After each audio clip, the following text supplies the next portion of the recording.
Hi everyone, welcome back to our channel Ruby sisters. Non వెజ్తో పోటీ పడుతూ ఉంటుందండి ఇప్పుడు మనం చేసే కర్రీ, అదే గోరుచిక్కుడు మసాలా కర్రీ. అంత టేస్టీగా ఉంటుందండి. మరి ఎలా చేయాలో ఈరోజు వీడియోలో చూసేద్దాం. ముందుగా ఒక పావు కిలో వరకు కూడా గోరుచిక్కుళ్ళు తీసుకోండి. మీరు తీసుకునేటప్పుడే కొంచెం మంచివి పలుచవి కాకుండా కొంచెం లావి తీసుకుంటే కర్రీ టేస్ట్ బాగుంటుందండి.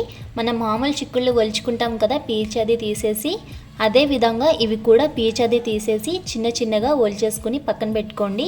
ఇలా ఒలుచుకునేటప్పుడే వాటర్తో ఒకసారి వాటిని బాగా వాష్ చేసుకుని ఆ తర్వాత ఈ విధంగా ఒలుచుకుని పక్కకు పెట్టుకోండి. ఇప్పుడు మీడియం సైజువి 3 ఉల్లిపాయలు, మీడియం సైజువి ఒక 2 టమాటాలు, 2 పచ్చిమిర్చి, కొంచెం కొత్తిమీర తీసుకోండి. ఇప్పుడు వీడియో క్లిప్లో చూపిస్తున్నాను చూడండి. అంత ముక్క అల్లం తీసుకుంటే సరిపోతుంది. ఒక 4-5 వెల్లుల్లి రబ్బలు తీసుకోండి. అల్లంని ఈ విధంగా తొక్క తీసేసుకుని వాటర్తో వాష్ చేసుకుని అప్పుడు చిన్న రోల్ తీసుకోండి. ఇంట్లో ఏమైనా ఉంటే దాంట్లో అల్లం వెల్లుల్లి కూడా యాడ్ చేసుకుని మెత్తగా దంచుకోండి. మీకు రోల్ అనేది అవైలబుల్లో లేకపోతే కనుక మిక్సర్ జార్లో కూడా వేసుకుని మెత్తగా గ్రైండ్ చేసుకుంటే సరిపోతుంది. మనకి ఎంత అవసరం లేదండి. అల్లం వెల్లుల్లి పేస్ట్ 1 టేబుల్ స్పూన్ వస్తే సరిపోతుంది.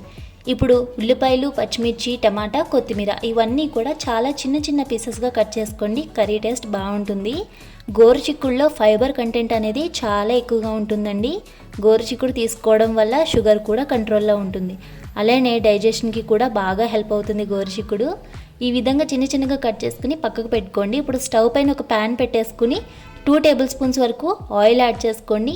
ఆయిల్ బాగా హీట్ అయిన తర్వాత కట్ చేసి పెట్టుకున్నవి ఉల్లిపాయలు, పచ్చిమిర్చి కూడా యాడ్ చేసుకోండి.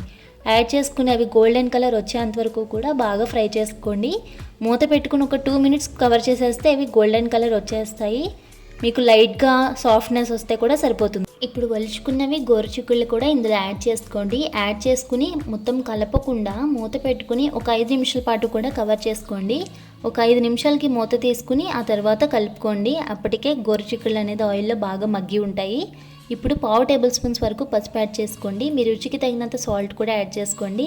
మనం దంచి పెట్టుకున్నది అల్లం వెల్లుల్లి పేస్ట్ కూడా అందులో యాడ్ చేసేసుకుని ఒకసారి మొత్తం కలుపుకొని ఒక 2 నిమిషాల పాటు కూడా మూత పెట్టుకుని కవర్ చేసుకోండి. ఒక 2 నిమిషాలకి మూత తీసుకుని ఒకసారి మొత్తం కలుపుకోండి, లేదు అంటే అడుగు పట్టేస్తుంది. కలుపుకున్న తర్వాత కట్ చేసి పెట్టుకున్నవి టమాటాలు కూడా ఇందులో యాడ్ చేసుకోండి. యాడ్ చేసుకుని మళ్ళీ మూత పెట్టుకుని ఒక 3 నిమిషాల పాటు కవర్ చేసుకుంటే సరిపోతుంది. టమాటాలు అనేది బాగా మగ్గిపోయి ఉంటాయి.